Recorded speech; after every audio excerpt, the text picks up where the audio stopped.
You, John Fitzgerald Kennedy, do solemnly swear I, John Fitzgerald Kennedy, do solemnly swear that you will faithfully execute the office of President of the United States that I will faithfully execute the office of President of the United States and will, to the best of your ability, and will, to the best of my ability, preserve, protect, and defend the Constitution of the United States.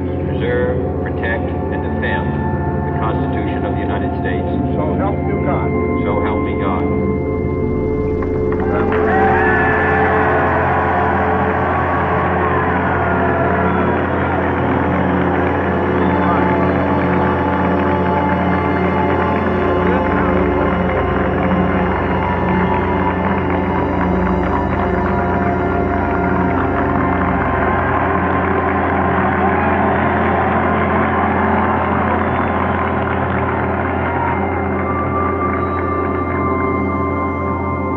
Vice President Johnson, Mr. Speaker, Mr. Chief Justice, President Eisenhower, Vice President Nixon, President Truman, Reverend clergy, fellow citizens.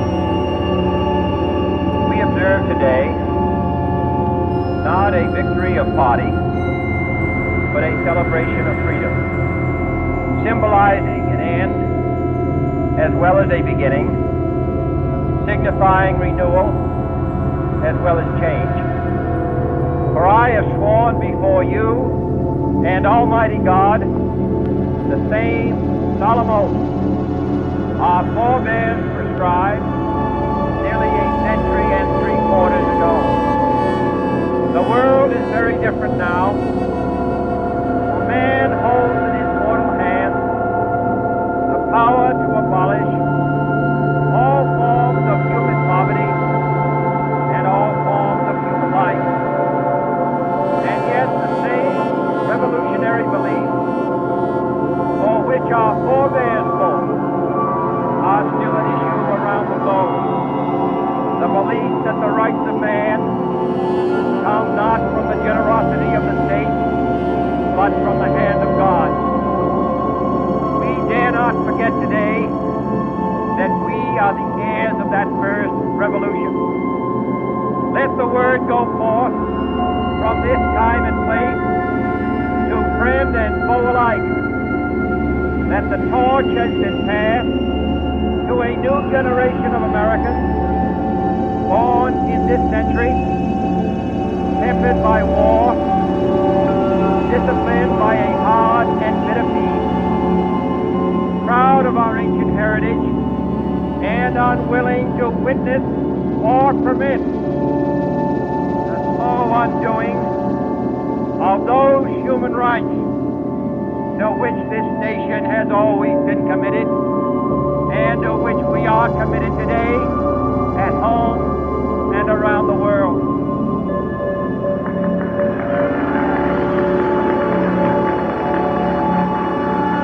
Let every nation know, whether it wishes us well or ill, that we shall pay any price, bear any burden, meet any hardship, support any friend, oppose any foe, to assure the survival and the success of liberty.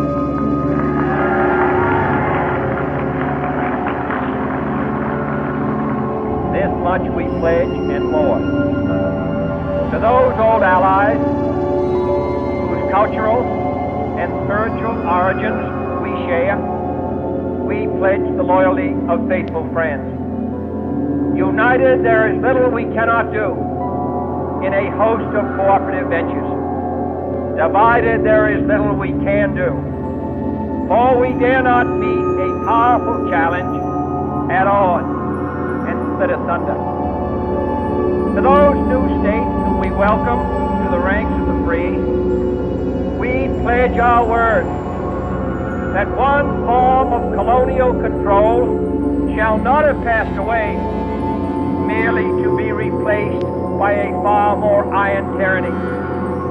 We shall not always expect to find them supporting our view, but we shall always hope to find them strongly supporting remember that in the past, those who foolishly sought power by riding the back of the tiger ended up inside.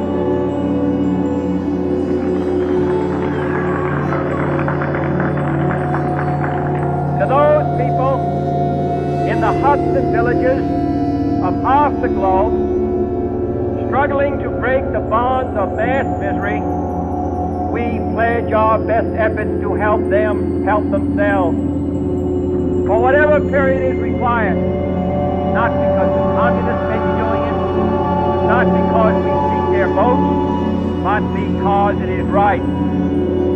If a free society cannot help the many who are poor, it cannot save the few who are rich.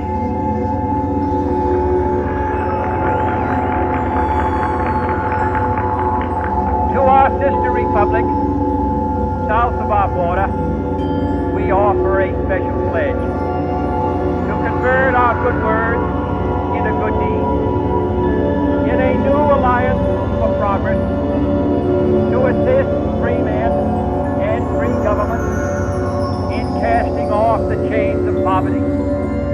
But this peaceful revolution of hope cannot become the prey of hostile powers.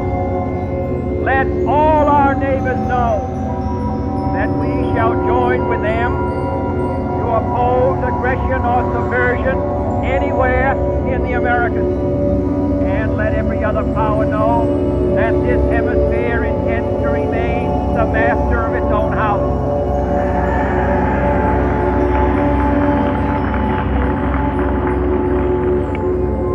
To that World Assembly of Sovereign States, the United Nations, our last best hope, in an age where the instruments of war have far outpaced the instruments of peace, we renew our pledge of support to prevent it from becoming merely a forum for invective, to strengthen its shield of the new and the weak, and to enlarge the area in which its grit may run.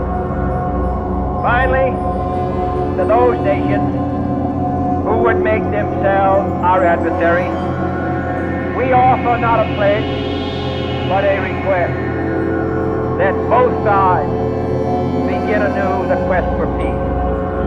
Before the dark powers of destruction, unleashed by science, engulf all humanity in planned or accidental self-destruction.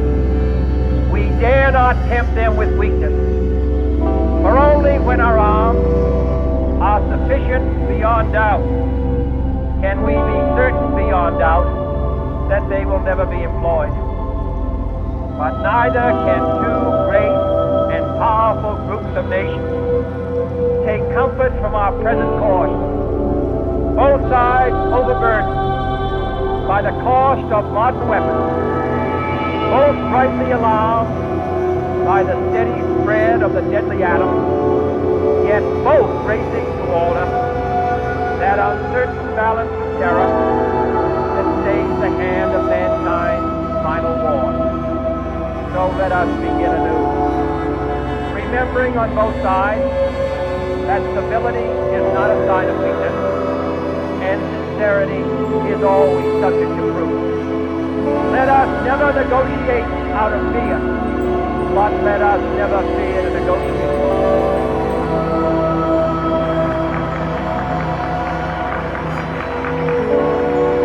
Let both sides explore what problems unite us, instead of belaboring those problems which divide us.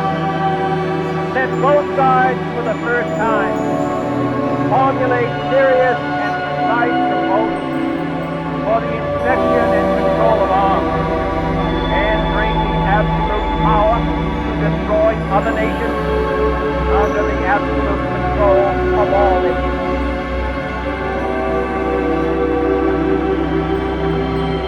Let both sides seek to invoke the wonders of science instead of its terrors.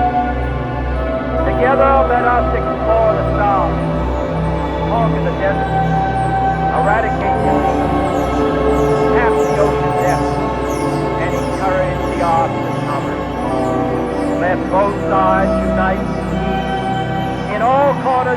earth the command of Isaiah to undo the heavy burden and let the oppressed go free. And if a beachhead of cooperation may push back the jungle of suspicion, let both sides join in creating a new endeavor. Not a new balance of power, but a new world of law, where the strong are just, and the weak secure, and the peace preserved. All this will not be finished in the first 100 days, nor will it be finished in the first 1,000 days, nor in the life of this administration, nor even perhaps in our lifetime on this planet, but let us begin.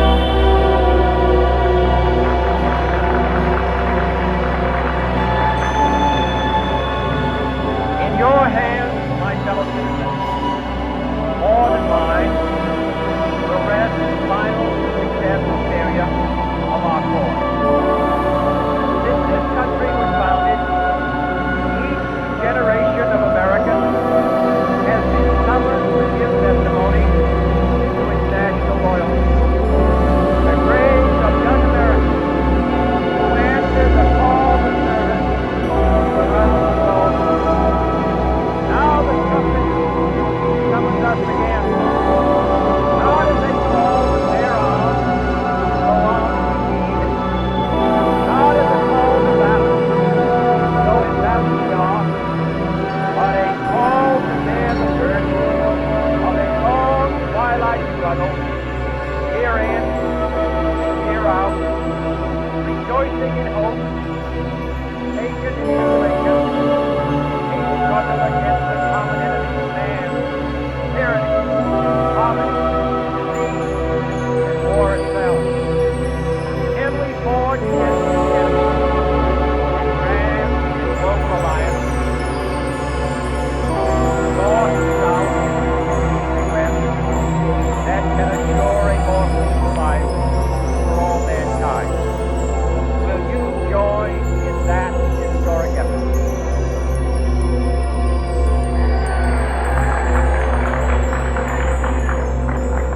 In the long history of the world, only a few generations have been granted the role of defending freedom in its hour of maximum danger.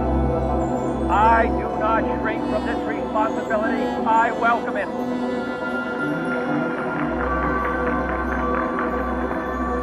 I do not believe that any of us would exchange places with any other people or any other generation. The energy, the faith, the devotion which we bring to this endeavor will light our country and all who serve it. And the glow from that fire can truly light the world. And so, my fellow Americans, ask not what your country can do for you, ask what you can do for your country.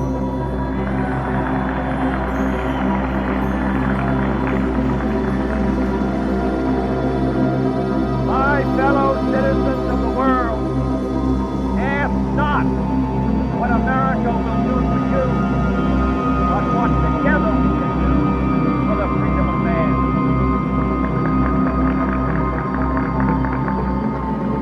Finally, whether you are citizens of America or citizens of the world, ask of us here the same high standard of strength and sacrifice which we ask of you. With a good conscience, our only sure reward, with history the final judge of our deeds, let us go forth to lead the land we love, asking His blessing and His help, but knowing that here on earth